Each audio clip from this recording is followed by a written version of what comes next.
into New York. Yo, into New York. Yo, into New York. To New York, to New York. With the yo, into New York. Yo, into New York. Yo, into New York. To New York, to New York.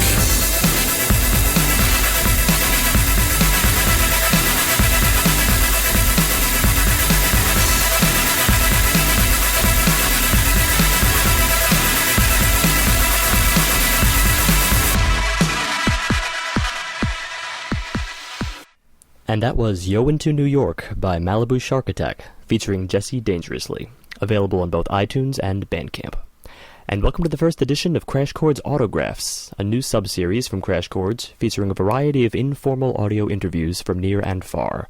As an analytical reprieve from our main feature, the Crash Chords podcast, this series is a chance for co-host Matt Storm to get up close and personal with artists and innovators in a casual medium and discuss everything from current projects to inspirations and, of course, topics of their choice.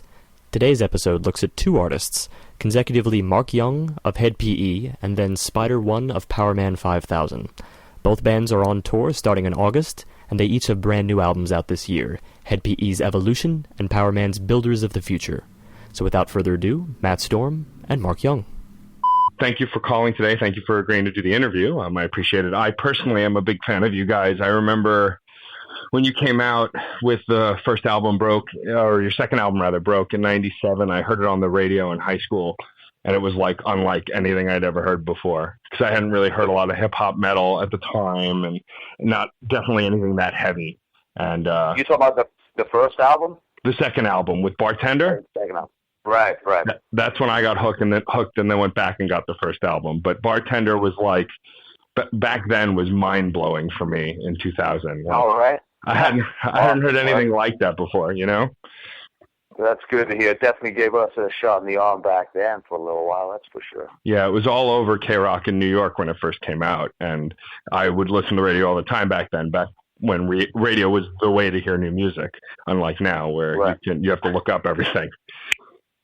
Yeah, I gave up radio when the number of commercials exceeded the number of songs. Right? That is, I think, what's going to eventually be the full downfall of radio, and internet radio and podcasting is going to probably be the future, because you can just download for free whatever the hell you want to listen to and not have to deal with commercials. I would think so. Take it back to the music, which is really where it started. Yes. So let's start with a little bit about you. So you're obviously the bass player for Hed PE. How long have you been playing bass? Since you're a kid? Yeah, it's interesting you bring that up too, because one of my friends I haven't heard of since I was a kid sent me a picture from '92 a couple of days ago, and it was my very first jam with my only music buddy who played drums at the time, and we looked like a couple of dorks sitting there in his bedroom. But that was when I first started. I got my first bass Christmas of 1981. Wow! It only took me like 18 months to convince my parents it wasn't another fad. So they finally got it, and I think at this point I proved that I'm doing it for the duration. Yeah, I'd say it's safe to say in 2014 that you've stuck with it long enough to convince them it's a career. Yeah, it's true. And so you and you only two of the band members are the original band members still. You have two newer members, but you've been in the band since the very beginning, since Hed PE first started.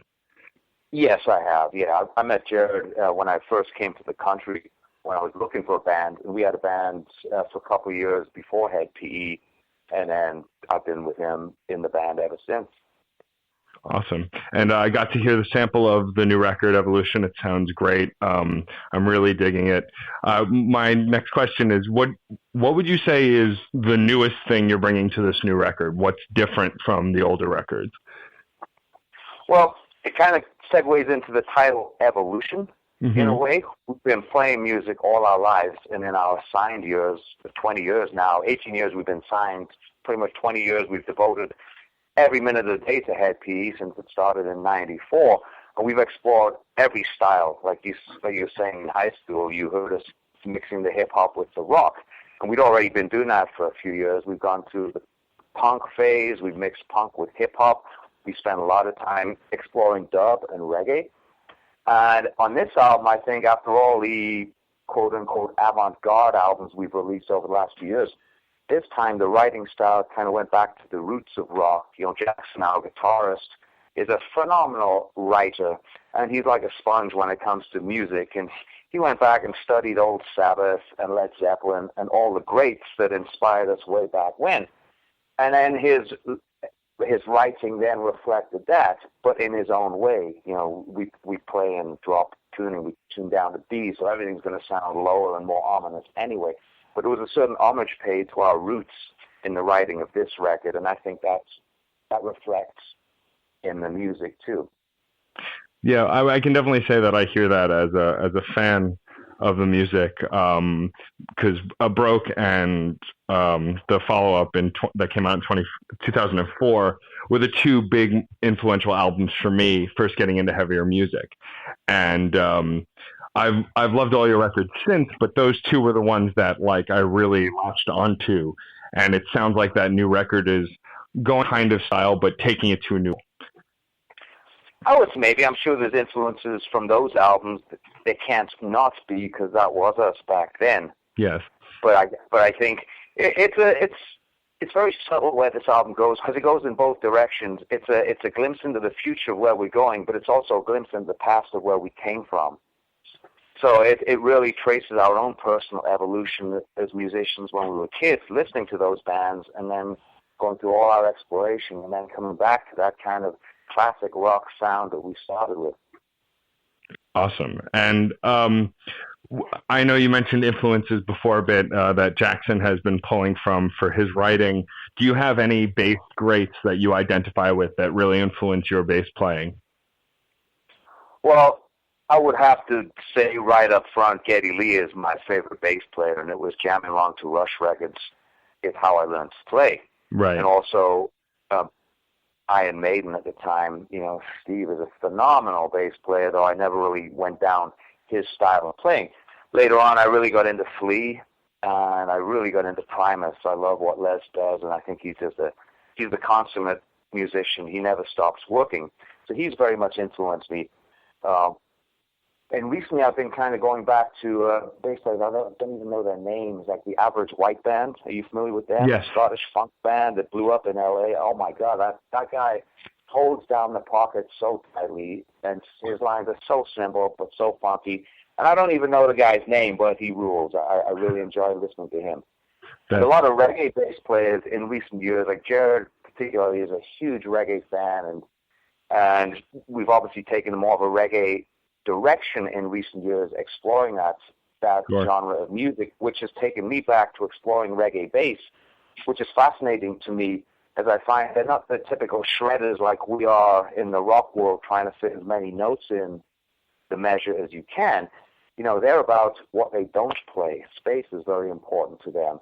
So I've learned that, and Jared schooled me a lot over the years. Pay attention, when we listen to hip-hop, the bass or the 808 will drop out, and it creates that kind of tension release that reggae does, where the bass drops, you're waiting for it to come back, and then it comes back. It just creates dynamics in the music. So I've been studying a lot of reggae bass to improve my own dynamics, because I've got it down to where I can play as many notes as I want. So now I have to relearn it, take my ego out of it, and learn when not to play. So I pay a lot of attention now to the bass players that show me what not to do, rather than the ones that show me how many notes I can play. Sure.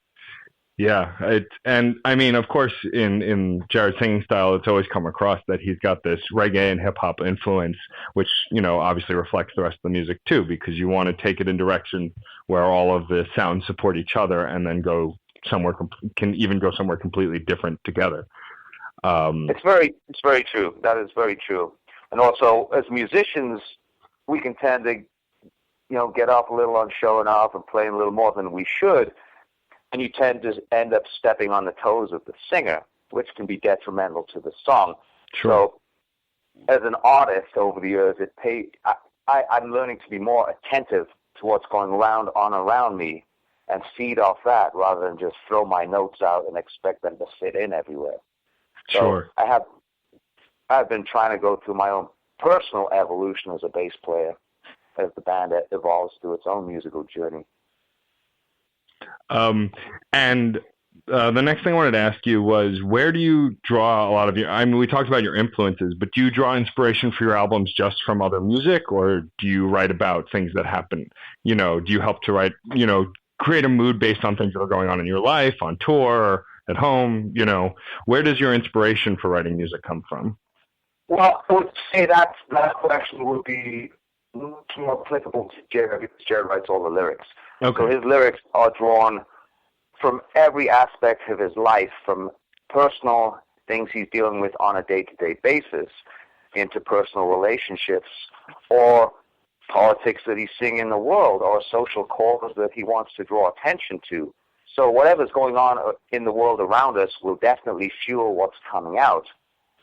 For me personally, you know, I wouldn't say my bass playing is particularly inspired by what's going on or what's not going on in the world around me. If I'm in a good mood, I'll pick up my bass and just play for the joy of it. Right. Well, then I guess a better follow-up question would be not necessarily, you know, what inspires you to write, but how does the writing process work? So obviously, you know, you guys write the music and the lyrics.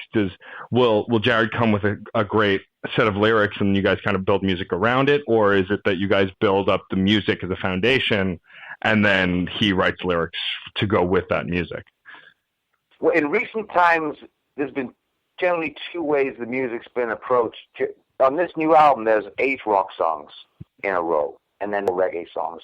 Now, the reggae songs Jared had approached at home, working on his own ideas, his own musical ideas, and his own lyrical ideas and melodies, and constructed the blueprints of those songs at home. And then when we were on tour, to bear in mind, we live in all 4 corners of the country now, so rehearsal happens on stage 30 minutes before the first show of tour as we jam for sound check. That's the only time we get to play together.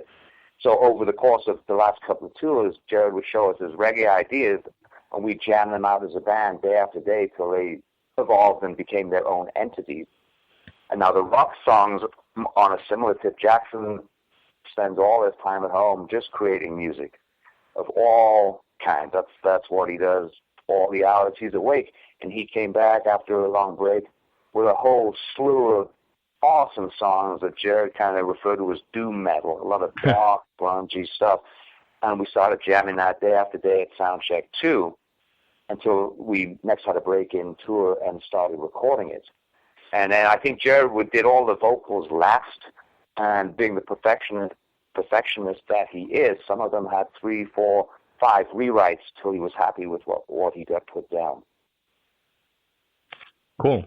It's interesting how the fact that you guys are spread across the country now, you know, it is so easily manageable than probably more easily manageable than it was back in, you know, 97, or in a situation, you know, back then recording across the world is almost impossible without, you know, MP3s and computers at their advance. But now you guys probably can send each other stuff constantly. So you know, we've run the spectrum from the first album recorded in a very expensive, I think back then it was like $1,300 a day, farm recording studio up in Massachusetts. It had this huge sound stage that had been built for the Rolling Stones back in the 70s. You know, in-house catering. Everything was just overly done. So much money thrown around. Then fast forward 9 albums, we had to today. We had the drums recorded at the Mushroomhead studio in Cleveland. Mm-hmm. Jackson went into a studio somewhere near where he lives in Michigan and recorded guitars along to drum machine beats that were later on synced up. I did my bass tracks at the beginning of this year. Half of them were done in a hotel room till we had to check out and go to the next show. The other half were done at the side of stage, running a line out of the back of my rig with my headphones jammed in my ears while Smile Empty Soul was sound checking. And so we were just taking any opportunity that we could to get these tracks laid down. Very punk rock and about as far away from the major label days as you could possibly get. Sure. Probably a lot more fun doing it this way, I would say, too. Well, yeah, it probably feels a lot more personal and much more your own too, doing it this way. The idea of just picturing you sitting with the headphones in while another band's sound checking, trying to get the tracks down. It's interesting that you can even do that now, because even a decade ago, you didn't have that kind of recording capability. And now I just heard, I forget what article I was reading where, but the least plug cables that actually have a recording device in them, so you can just record as you're playing the show and just record the whole slew of bass lines, Really? guitar riffs while playing the show. It won't pick up the vocals because it's the recorder's in the jack, but it'll record everything you're playing, which I think is brilliant, because then you can just record a ton of bass work from a live show, pull it apart, and do what you want with it, which is kind of neat. That's amazing. And How long till we get the call like, hey, Mark Jackson, we got these cardboard cutouts and some really clever guitar cables, and they're just pretending to be you guys can stay at home. Right. Just put up the cardboard cutouts, and then you can, relax and just eat and chill out while, the cardboard characters play for you. Yeah, I don't think it'll be quite the same thing. No, I don't think so, and I think you'd miss the on-stage fun, I'm sure. Do you enjoy touring? Do you like touring around with the guys? I imagine so. Oh, I do. I mean, touring is really in the blood after a while. We've been doing it so long that, you come home, and after a while I start to get a little bit restless. But I also find you have to make the most of tour. We're only on stage for an hour at night. So that leaves 23 hours of your life that you can either choose to waste, or you can do whatever you want with it. Now, personally, for me, I'm not an American, so I came to this country with wide open eyes, and I'm a permanent tourist. So I travel with a road bike, and I log in 30 to 40 miles per day on show days, a little more on days off, and I just explore the country, and that's what keeps me sane, really. It gives me a reason to go out there every day. That's awesome. So you say you weren't born here, so where are you originally from? A place called Newcastle in England that's known only really for beer. Used to be known for building ships and coal and a band called The Police, but I think now it's only known for Newcastle Brown Ale. Which is a fantastic ale, but I think people still remember The Police. They don't play. They played together like 2 years ago for one night only, which I thought was bizarre. But, they're still around doing stuff here and there. Yeah, and I have a lot of respect for Sting. I actually read his autobiography a few years ago. It's a great story. That name Sting always kind of sounded pretty tough when we were all kids, and he was a lot older. And then I read in his autobiography, it's because he showed up to band practice in a striped black and yellow sweater, and the band leaders started calling him Sting because he looked like a bumblebee, and it stuck. I thought it was a great, completely un-rock starish way to get a name. Right, which he then built into one of the biggest names in music. Absolutely. And rock stardom, and it's just it's great showing you that dynamic on how you can really make of yourself whatever you want, work for it, because getting thrusted in a nickname that's so silly and then making it your own. Very true, very true. So the new album comes out on July 22nd. Do you have a particular track that's your favorite on the album, or is it one of those, you can't pick, you love them all? I don't have a particular favorites. And for the first time ever, I can honestly say that there's no track that I would even skip on this album right now. I've said it quite a few times at this point. I could walk on stage and play this album from song number 1 through song number 12 in that order and walk off, and I think we would have just done a top-class show. It would have just rocked. But right now, I think my favorite song would have to be One More Body. It's just a rocking song. It's our first single. It's a challenge to play. There's nothing easy about that song. It's just riff after riff and a lot of up and down dynamics. So that's going to push us live, and I think people are going to get hurt in the pit. So I apologize in advance for that. Well, they should be able to take care of themselves. If they're going to a Hed PE show in the first place, they should know what they're getting. Yes, they should. One of my personal favorites from the catalog was always Swan Dive. Coming up, a song like Swan Dive, because it talks about dealing with yourself and your emotions, and when you're having trouble as someone in high school who had a rough time. That was one of those songs that I could vent listening to that song and really get through. So that happens to be one of my favorite of the discography. Do you have a favorite song to perform on stage in particular? One that you just have a lot of fun with? This Fire is quite fun to play because, again, it's a challenging song. But I think at this point, my favorite songs to play are the new ones. Well, like I said, One More Body. No Turning Back is slamming too. The reggae ones, because it gives us a chance. Like, I don't know if you've heard any of the reggae songs on this album. Like Nowhere to Go is a song we've been playing live now for several months. And we actually got to rush into a studio for about a couple of hours towards the end of the tour a couple of months ago and just jam everything out live. And it was amazing. It sounded like we were this band in Jamaica sitting around a bong jamming a track, but we were really just rushing the sound check in Louisville, Kentucky. So that came out great. That's awesome. The fact that you guys can just sit down and in a hurry still make this awesome jam that feels authentic and that feels like of the era that you're trying to create with this reggae sound is really awesome. It's exciting to hear about that, and I'm sure it'll be great to hear on the record. And it's fun for us because it's a huge switch in dynamic. Like, obviously you've heard One More Body, the new single, and then from that straight into a dub song.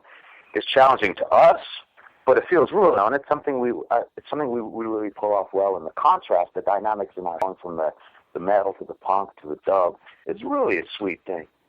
Well, sure. And, as a band, I imagine playing the same kind of music over and over again, you guys, I'm sure, fool around playing cover, messing around with cover riffs and stuff that you've played that you grew up playing. Like you're saying that you love Geddy Lee, so obviously you played your fair share of Rush tracks. But being able to play something that's not even within any of the vein of what you're used to playing, something that's so uniquely different is great. And it also lends to the evolution of the band. The fact that you're evolving into this other sound and playing with it and making it your own as well is, it's an awesome step in keeping everything fresh and keeping fans into it, It really is like that. I mean, it keeps us on our toes as a band because we're always moving forwards. It keeps me on my toes personally because if, for example, a few years ago, we got kind of interested in listening to a lot of Curtis Mayfield and kind of approaching some old school music like that. But that sent me back to getting on YouTube and on iTunes and buying music and starting to study bass players that I maybe never heard of or only given a cursory glance to in decades gone by. So that would make me go back to school for a short while studying this bass player, then the next bass player. That would increase my own musical knowledge along the way. Again, back to our own evolution. You can choose to evolve or just stay the same. And I think if we're going to do this for our careers, we have to evolve. We don't really have a choice. Sure. Yeah, that totally makes sense. Speaking of which, so one thing you mentioned a couple minutes ago is always intrigued me about Swan Dive. Mm-hmm. And I guess you kind of cleared something up about how you were going through maybe some tough times, so you could relate to that. Because we stopped playing that song after 2003, after the band changed lineup and we moved away from the major labels and more into an independent world. And also Jared, who'd been in a different mindset at that time, back in 2001, whenever, didn't want to play that song now because the song really is about suicide, right. Taking a swan dive into the asphalt. And his whole mindset had changed. He became a father and had a family. So suicide was the last thing on his mind, and inspiring other people to even think about it is probably the last thing on his mind too. So it would kind of floor us every night. We'd be in the middle of the show, we'd take a little break, and the Swan Dive chant would start. And it's like, why that song? Of all songs, do people want to hear about suicide? So now we'll play it a lot of times now, but it's not, obviously our hearts are not really into it because the message is not something that we really are trying to put out there. Sure. Well, I think for me, the reason I related to it in high school is not because I wanted to commit suicide, but because I struggled with thoughts of that kind of stuff, and being able to kind of vent about it and sing about it kept me from doing it, kept me from wanting to do it. It allowed me to get angry, rage, and kind of vent and know that someone else was feeling the way I felt. And was writing music to get it out, and I was listening to music to get it out. So for me, and I think a lot of the other fans, I relate to the song because they've been there, and they like that this song exists, so they were able to keep themselves from having those dark thoughts, and they were able to relate to someone who also was. For sure, and I guess it would make people in that situation not feel so alone. I was like, I'm not the only person going through this.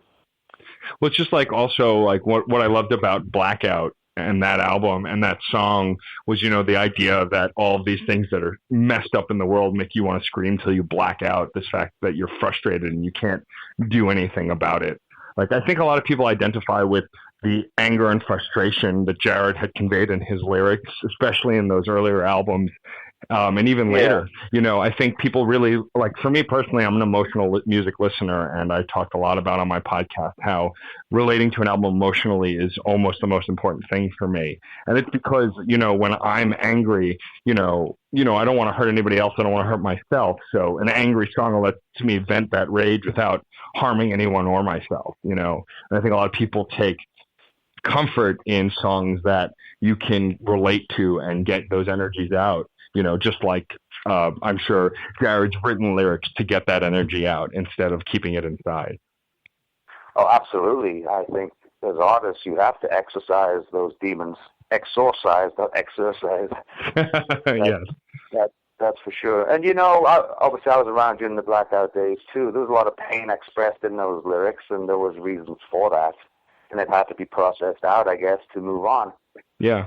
And I mean, and it sounds like, Jared's at a place now where he's got other things, and that's great. And I think that's one of the things I love about music personally, is that everybody interprets it differently, but everyone can rely on it for what they need it, whether it's just to enjoy themselves, to have fun, or to vent, or to move on, or to feel, It's a versatile medium that affects so many people differently. And I think that's the most fascinating thing about it, how fans react to music, how artists express themselves in music. I completely agree. It's one of those rare, beautiful things in the world, music, that it's both subjective and objective, I feel. It's very objective because it is what it is. It's created out of instruments using this fixed notes in the scale. But how it affects each person is very, very subjective. It can move one person to laughter. It can move another person to tears. Yeah. The amount of emotion that can be triggered by music is something special. Any type of art that can do that is something to be treasured, I think. Yeah, no, I definitely agree. I mean, it's something we talk about when we review albums every week. It's like, we think the artist is in this mindset, but ultimately we're mostly putting what we feel on it because we can't obviously know what the artist was going through. We're not that person. So we're kind of making an educated guess based on the tone of the music, the lyrics, and whatever else. But honestly, we could be completely off. They could have been writing about X and it's actually about Y, and it is fascinating how it can go that way. You had said earlier that you spend a lot of time on tour and you only play for about an hour or so. When you're on stage, you like to fill the time with other stuff to obviously keep yourself busy. What are your hobbies besides obviously playing bass or riding bike? Do you have anything that you do to unwind, like watching movies, playing video games, that kind of a thing? None of the latter. I have, I'm a lot older probably than you and most people, so I've tried everything that's pretty much caught my attention over the years, but really it all distilled down to three things in my life. My three passions are yoga, music, and nature. And I practice my yoga every day, not just a physical class, but it's a lifestyle. It's an inner way of being, not just an outer way of being. Music is self-explanatory. That is my job, but it also is my life. I've been playing musical instruments since I was about 6 or 7. They picked me literally when I was a kid in school in England. They picked certain people to be given musical tuition, and that's how it started. So music is where it started and always comes back to, for me, if I'm in a bad mood or just bummed, I'll pick up my bass, and a few minutes later that mood's totally shifted. And then lastly, nature. I mean, to be out in nature is my highest purpose day to day. I just want to be out in the forest here. I moved to where I live now so I could be in the middle of nowhere. It's just good for the soul. It keeps me at peace. Sure. Yeah. So do you go camping as well and, go out into the wilderness for long periods of time? Camping, backpacking, mountain biking, even road biking in Central Oregon. When you go out east in the high desert, you can be on a road and not see a car for 35 minutes. Wow. But backpacking up in the volcanoes in the summertime is, oh man, it's like you're in heaven. There's nothing like it. Yeah, it sounds incredible. I mean, the little bit of camping I've done in New York is upstate. There's some great campgrounds, and I've gone for a week or so. But we don't have volcanoes here. So it's definitely an No, awesome but sight to see. New York has some great outdoors. So there's some great cycling up around Poughkeepsie. Poughkeepsie itself is a bit of a, well, take it or leave it town, but there's some great outdoors around there. Yeah. Syracuse, even outside of Rochester, there's a lot of good stuff in New York. Yeah, absolutely. Manhattan's an exciting place to ride a bike. I think the first and so far last time I ever got hit by a taxi, obviously, was New York late at night, and I was drunk. It was after a show. I was riding back to a hotel after, it was one of the Broke shows when we were big and playing at Roseland or something. And riding back to my hotel, I'm used to California where everybody in the car is respectful of cyclists because they don't want to get sued. And this cab just came up behind me and just pushed me out of the way. Totally bent my wheel and just turned me off riding in New York for quite some time.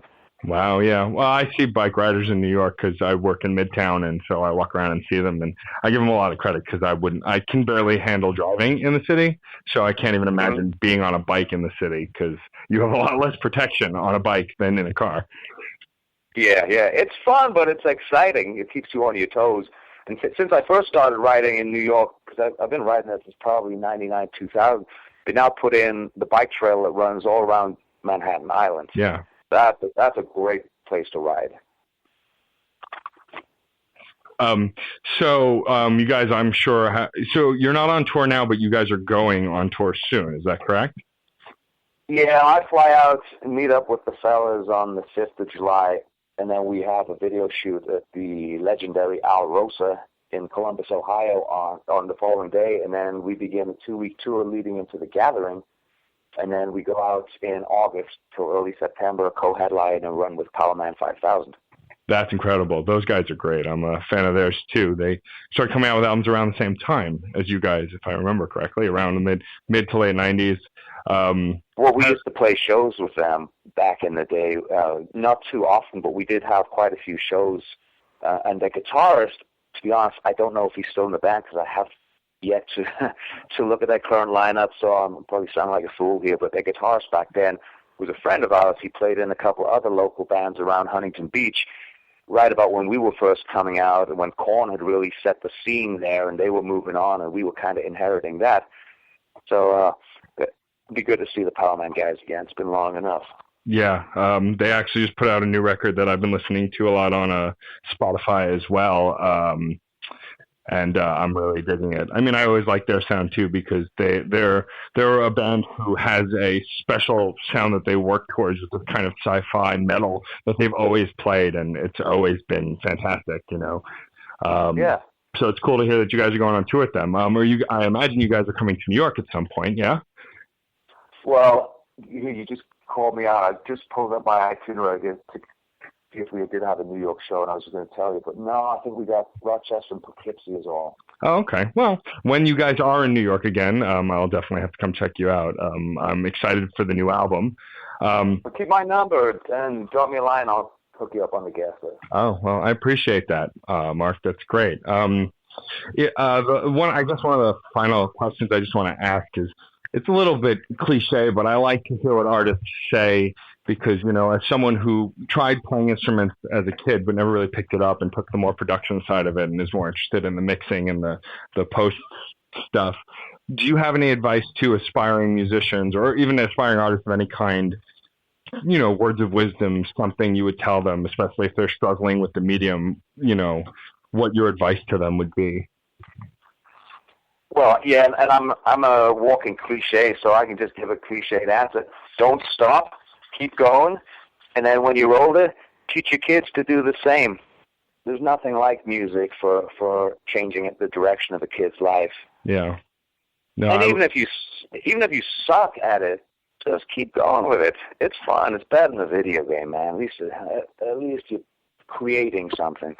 Yeah, totally. I think that music, however you use it, whether you're creating it or listening to it, is very important to development of any kind. And like, I have a young nephew and niece who listen to a lot of music. Some kids show stuff and some actual pop music, and I'm trying to push them in the direction of classic rock and other stuff too, because, you know, I think it's important that they hear all that kind of stuff, you know. Oh, I think so too.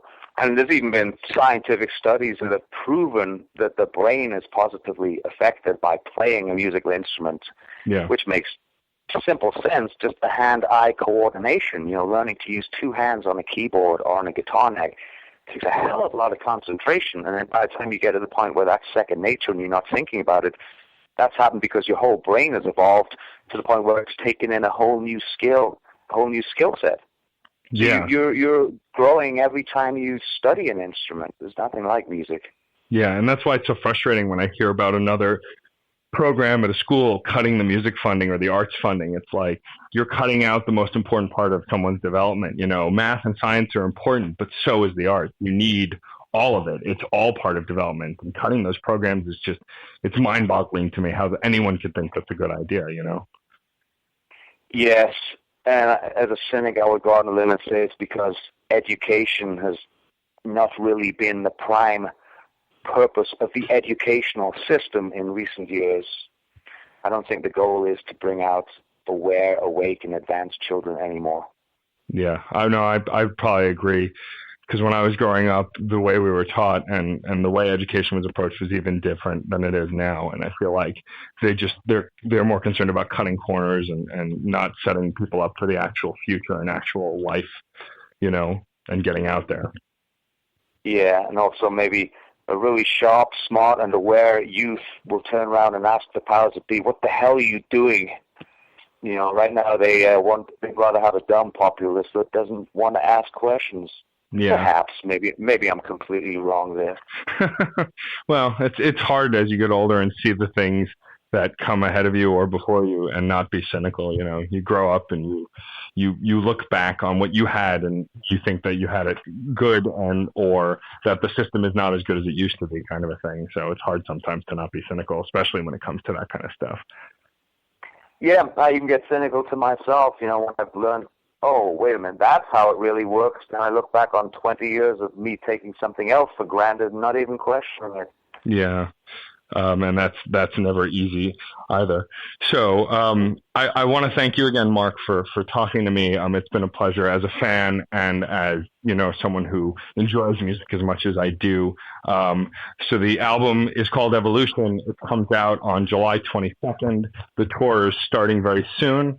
And and I'm excited to see if you come to New York. It'd be a pleasure to meet you and the guys. But good luck on your tour with the new album. I'm going to tell the world about it because I'm excited for it myself.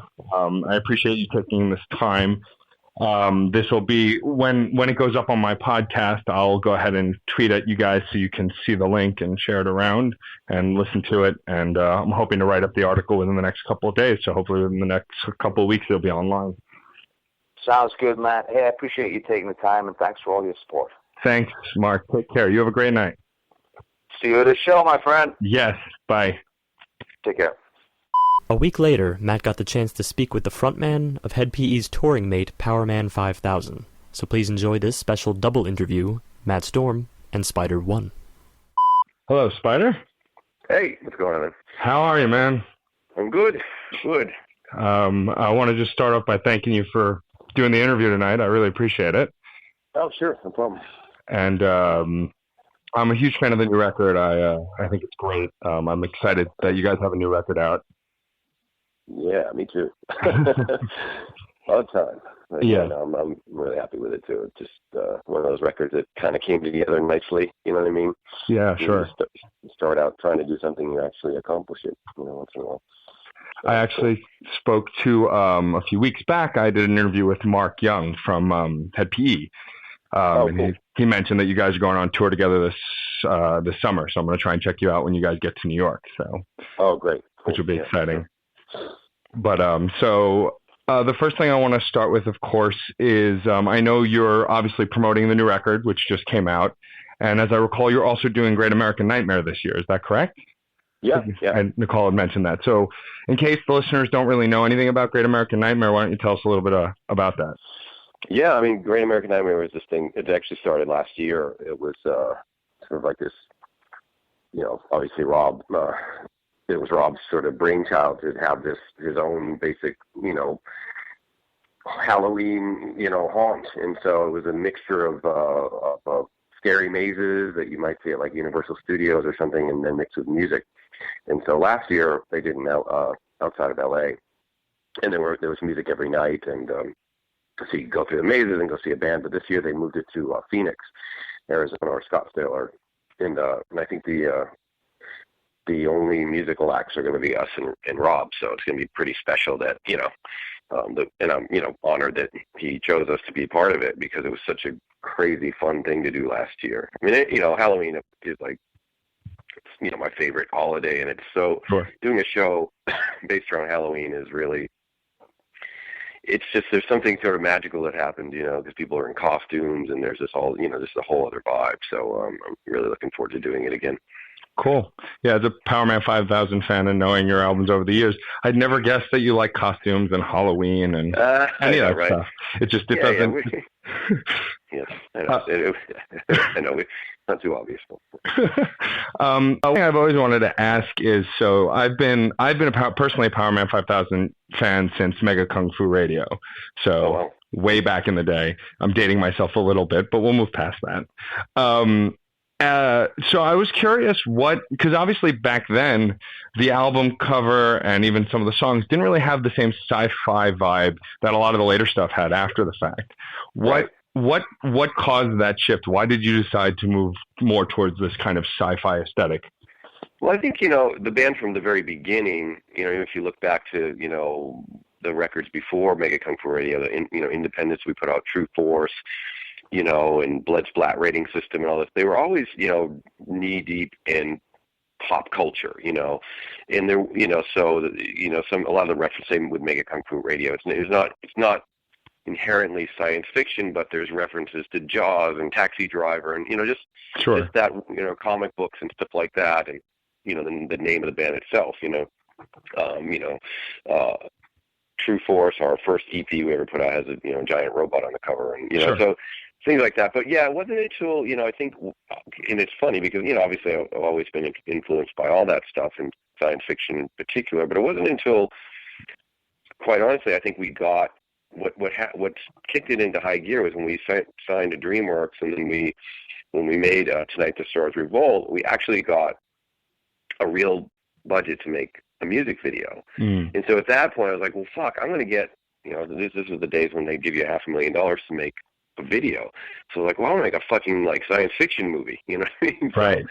So, sort of like, childhood fantasy, making my version of Flash Gordon or whatever. And so when we made the video for Worlds Collide, it, obviously took off and became sort of, our biggest success. And so then, of course, that identity of science fiction thing got solidified with the band, and, and it just kind of became the thing that we did.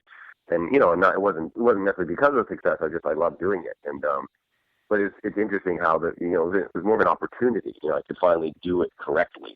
And then that became, something I just kept doing, Yeah, I remember I think it was high school when Tonight the Stars Revolt came out, and I'd already known of you guys from Mega Kung Fu Radio. I remember hearing that song on the radio and going, what the hell is this? Where did this come from? Like, I remember me and all my friends at the time, because there was, I mean, in that time, a lot of bands were coming out that had a sort of a kind of sound like that. But the thing that I thought that was different about Powerman is, this how steeped it was in this kind of space and sci-fi, which really a lot of bands didn't do at the time. I mean, Rob had been doing since White Zombie this kind of, darker thing, but he was really the only one steeped in some kind of pop culture related thing.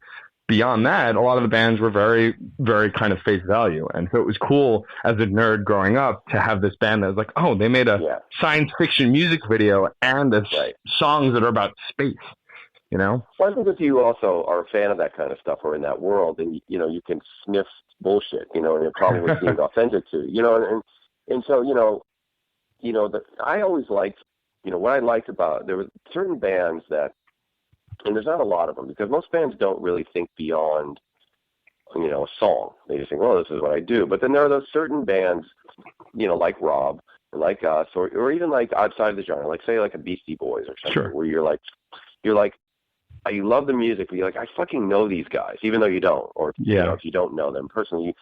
because of what they talk about, the kind of clothes they wear, the kind of movies they reference. You know, you get a sense of like, oh, I would be friends with this guy if I knew him because we like the same shit, you know. And I always liked that when you found artists like that. And I always wanted Powerman to sort of be that thing where it felt like more than just the songs. You know, it was more of a cultural thing or a lifestyle thing where you became more invested in it because you felt a deeper connection other than like, that's a catchy song, you know what I mean? So in a lot of bands, yeah, they would see something and maybe, you know, maybe they would dabble in it, but it didn't feel like that was really them, you know. Whereas I think with us and Rob and a handful of others, like you believe it, like, yeah, these guys live and breathe this shit and they believe in it, you know. And so that's why I probably connected with so many people, I guess.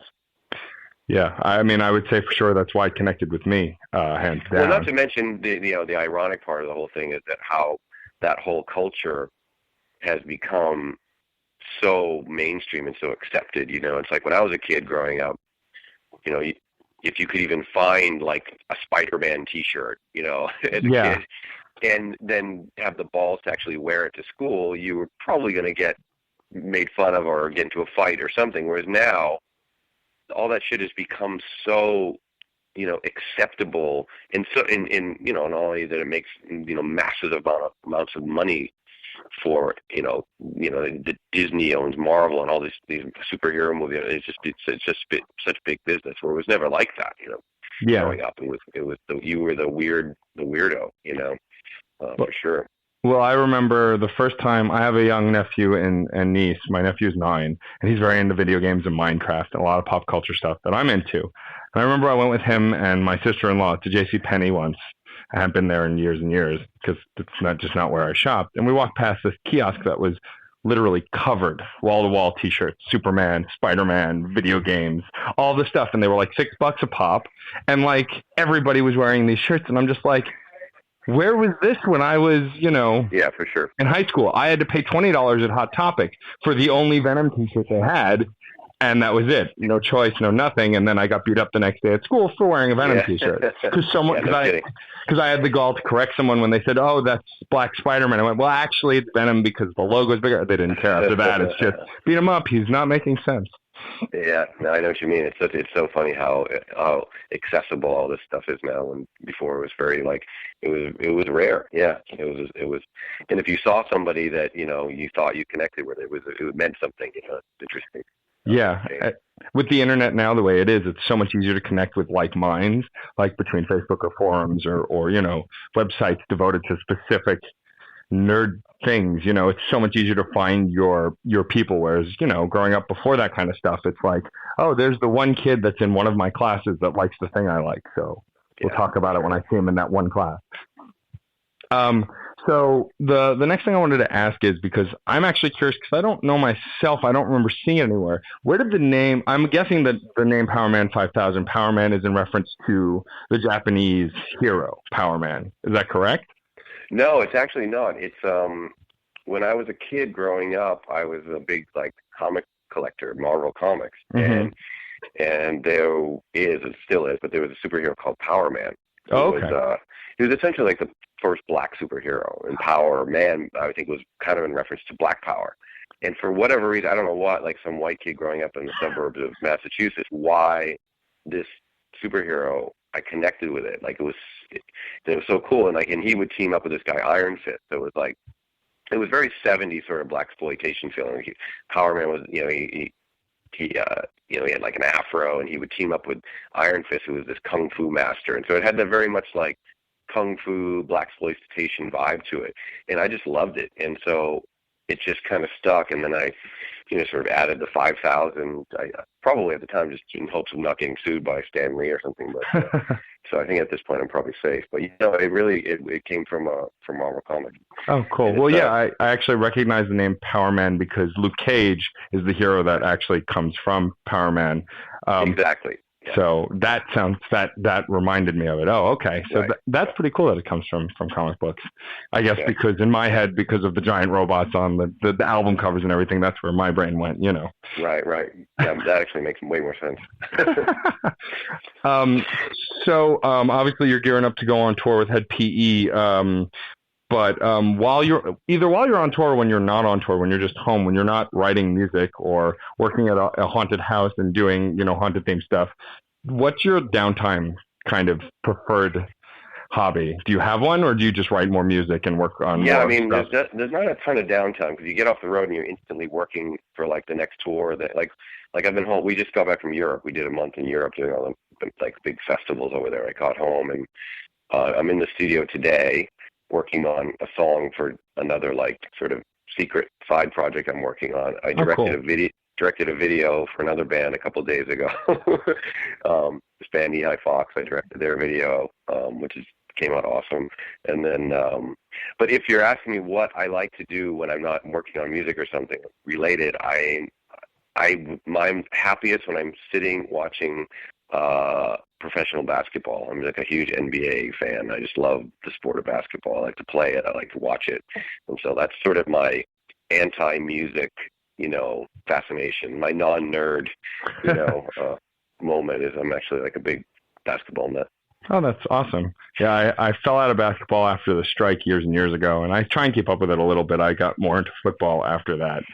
But I was a diehard Chicago Bulls fan growing up. I love Jordan. Jordan still, to me, is one of the greatest players to have ever played. And I loved watching those games. Like, it blew me away. And my best friend at the time was a Knicks fan. So, of course, watching, like, Bulls versus Knicks games, there's a lot of contention in the room until somebody finally won. But all right, well that's cool. And so you're gearing up to go on tour again really soon because the Hed PE tour starts pretty soon, doesn't it? The beginning of August, I think. Yeah, we leave. Yeah, I think our first show is August 2nd. I think we're just missing the first one. But yeah, so a couple weeks.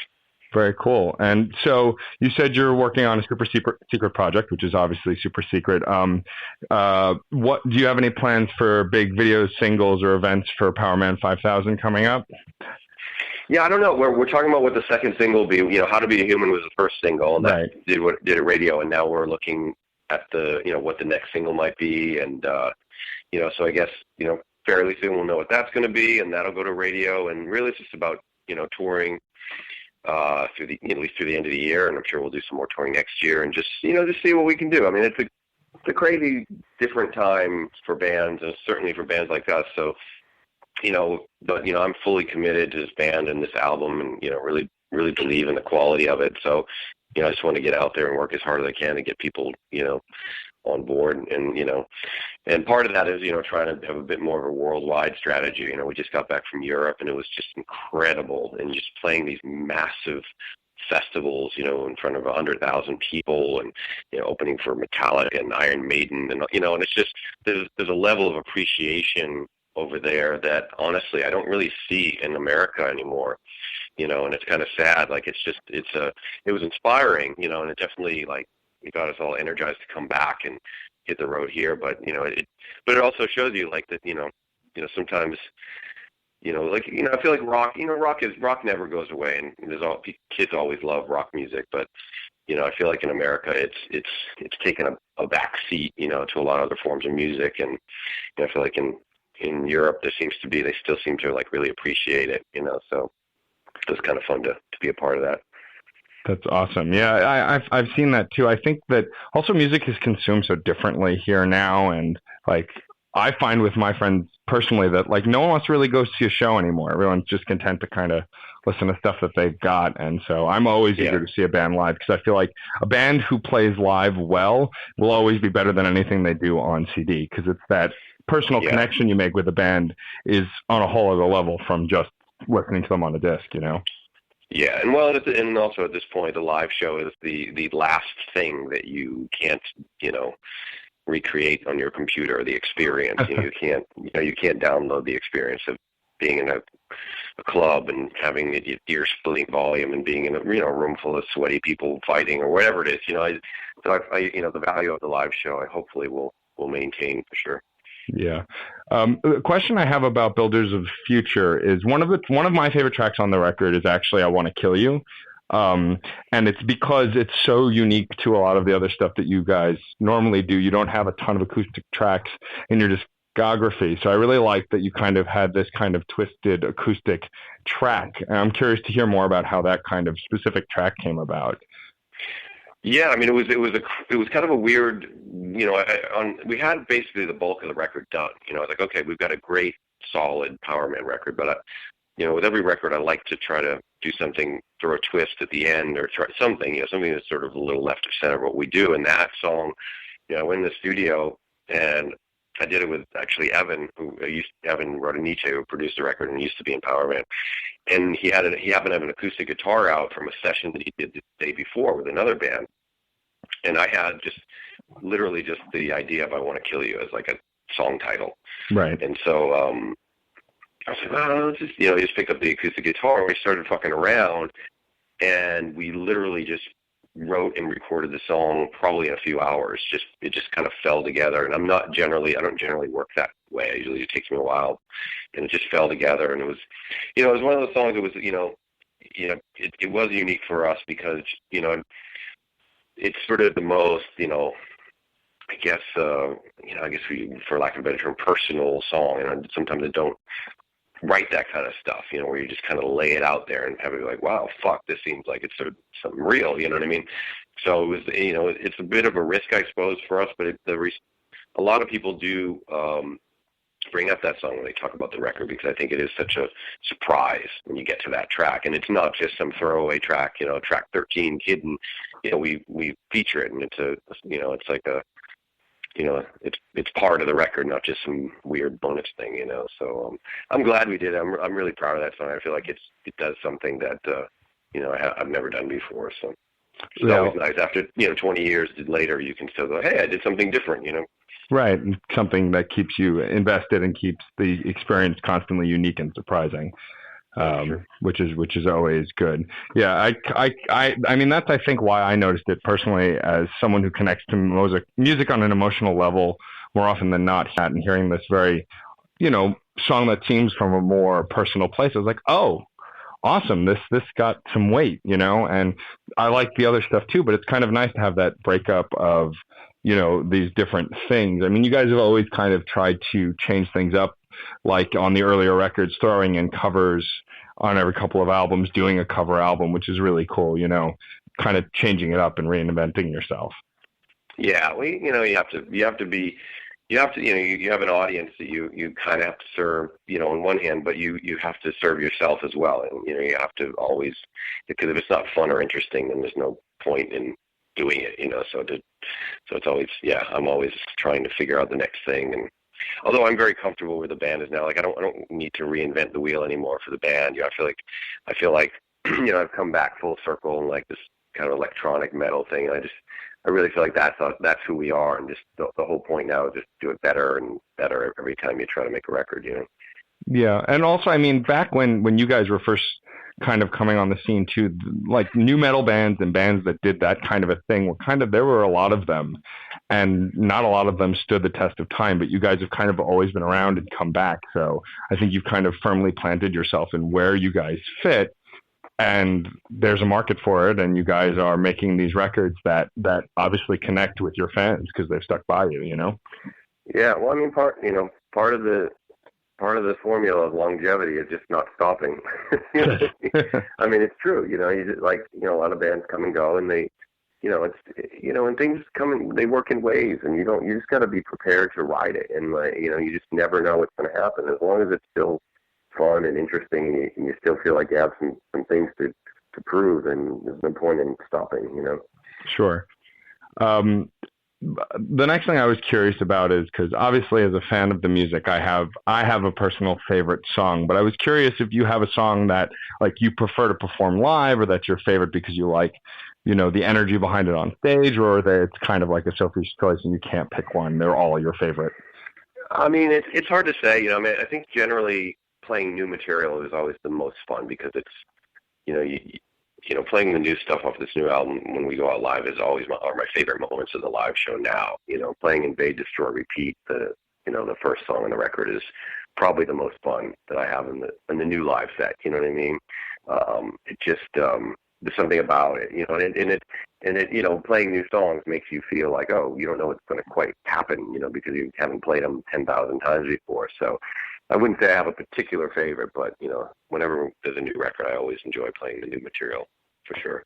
Awesome. And so obviously we covered earlier that you're very heavily influenced by pop culture and a lot of nerdy things like comic books and movies.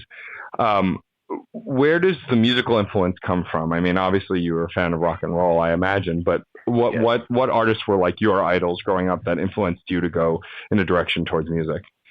Oh, I mean, without a doubt, punk rock changed my life. Like it was, when growing up as a kid, we all listened to the radio and and music to me as a little kid seemed very like distant, very magical. I didn't have any idea like how to make music or, it just sounded like this weird stuff coming out of the radio.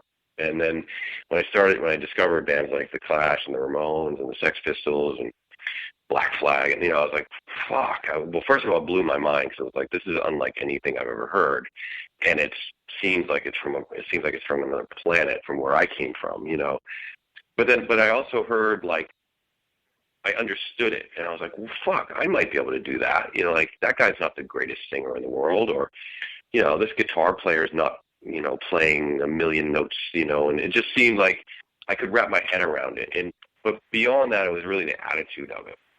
Music to me before I've heard punk rock was very passive, something kind of in the background or, Elton John or something like great, but just like it didn't make me want to like get up and fucking get into a fight or, or whatever. Just like, but when I heard that, the aggression and the simplicity of that stuff, that's what inspired me to get involved with music.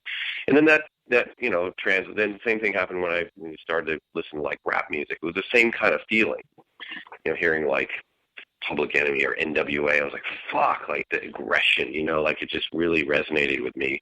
And also the fact that here we are, another form of music that like, you didn't even need to play an instrument, you know what I mean? Like, and you didn't even need to be able to sing, so that really connected with me. And then fast forward to like electronic music, same kind of thing. It's a very non-traditional approach to making songs. So all those things came together and affected me. How early did you start singing or playing music?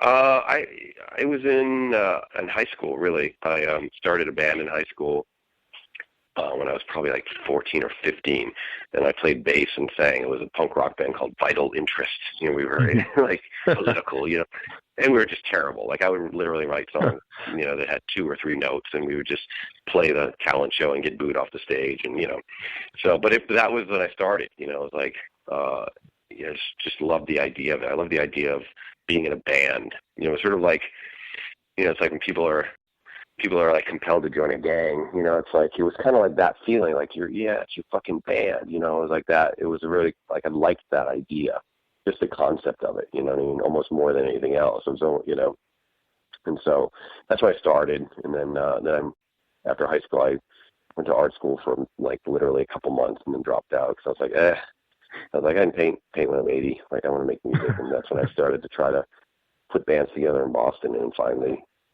put Powerman together. I actually started doing like more of a solo thing first. It was more of a rap thing. And then I missed the aggression of like live instruments. And then Powerman sort of formed out of this solo rap thing I was trying to do at the time.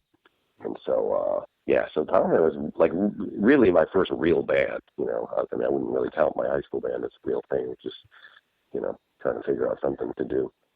Yeah, trouble. And so were you born in Boston? Is that your hometown? Is that where you're from? Well, I was born in a town like 45 miles north of Boston called Haverhill, Massachusetts, which is like a little factory town. But then then moved to Boston after high school. Doesn't sound like a very rock and roll town. Haverhill or Boston? I mean, Boston was very, very music centric. I mean, there was like so many great bands that came from there. No, sure, of course. I was more making a joke about Haverhill was not. Haverhill was very much like a wasteland of. No, it was a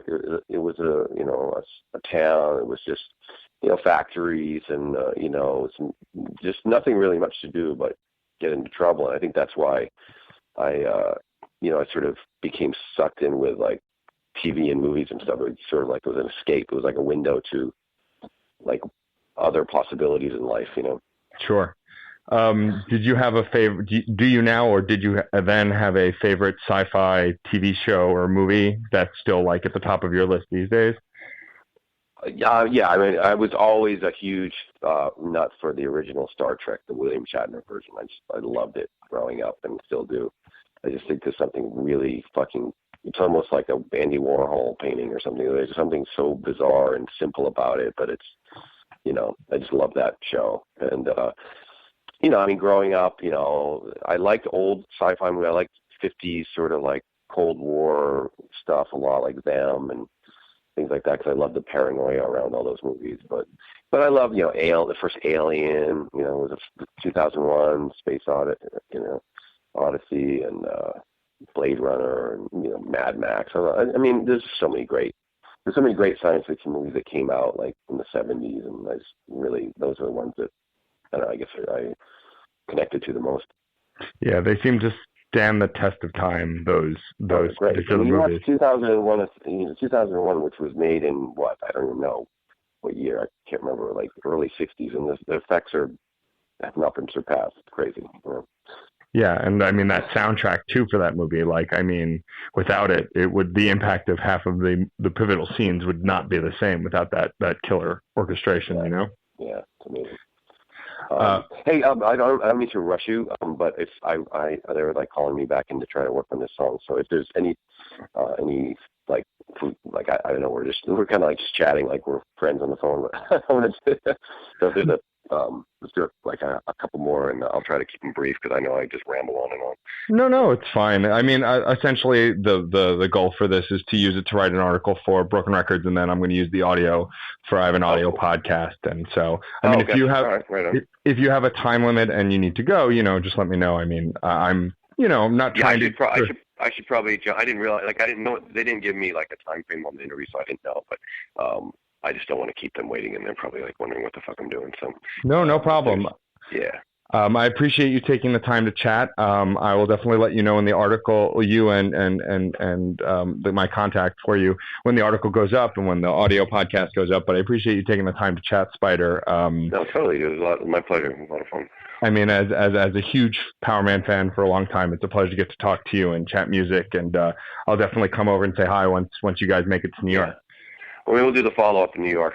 Yeah, that'd be great. Part 2. Yeah. I would totally love that. Thank you, Spider. I appreciate your time, man. Do it. All right. Talk to you soon. All right. Bye. If you enjoyed these interviews, please subscribe to this and the Crash Chords podcast on iTunes, where you can also rate us and review us. You can also like us on Facebook, follow us on Twitter at Crash Chords Web, our Tumblr, and our YouTube channel.